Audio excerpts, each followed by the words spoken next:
A hearty good morning from the portal of alchemy, and I just want to wish you all the most magical and beautiful 2025. May your manifestations manifest with ease and with grace. And I would like to share with you today an insight that I got a few days ago. It's just a realization of something that I thought others can benefit with as well.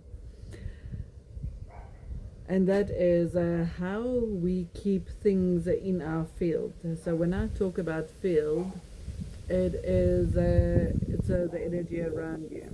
It is the people that you connect with. It is what's sort of in your space, what's in your aura, what's in your environment. And I realized that when we call things forth, we actually perpetuate that reality. I think in the past you might have heard the word resist, persist, and we don't realize that sometimes our childhood traumas makes us look with glasses out for those events, and we tend to then coin it or label it or name it and then say, this one is just like my dad, or this one is just like my mom, or this one is just like this. And as soon as we put that energy on them, the only reflection they can send back to us is similar traits, similar experiences, or similar feelings. And if we don't change that, we keep on experiencing the same reality. The names and faces of people might change. You might move away. You might end a relationship. You might put up boundaries. You might do this, that, and the other. But when your perspective hasn't changed, your reality won't change, because how you perceive things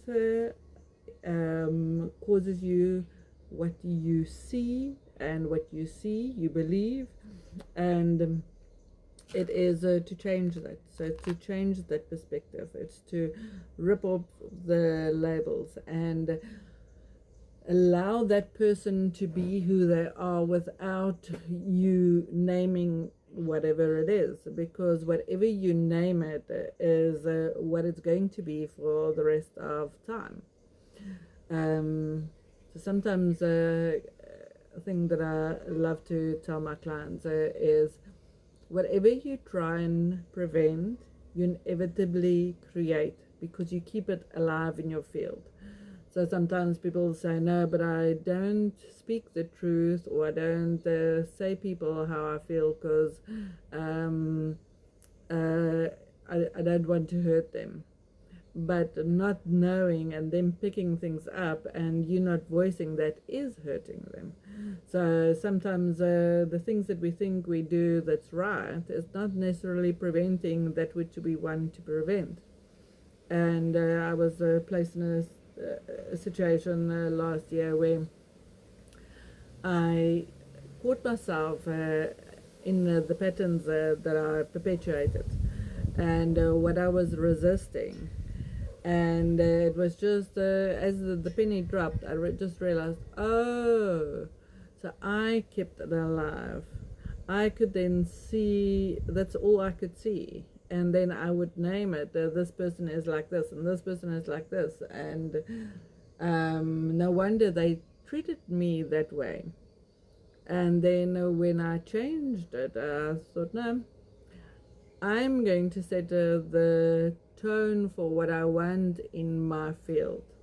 And what I want in my field is, I choose to live in peace and harmony. I choose to live with joy. And that's all I said. I just said it in my head. I didn't even say it out loud. And within my field, all the role players became peaceful. The relationships became amicable. I could see different sides to people, and not just through the woundings of what I've experienced in relationships. So I invite you just to look this year. Started off with a clean slate. Started off without naming it or thinking anybody is a certain way, because anybody can be also a different way. You'll notice sometimes certain people are this way to some people and another way to other people. It's very much on what they think or feel. You get that energy back. So realize that you are the creator of your reality, and try and look through things through different lenses, through different eyes, and that ties in with that Wayne Dwyer saying, when you change the way you look at things, the things you look at changes. I got a deeper understanding of that, because I then realized, oh, okay, I saw things this way, and while I saw things this way, I had this experience. Now I see things a different way, and guess what? Now I have a different experience. Sometimes we can't get to those points always by ourselves.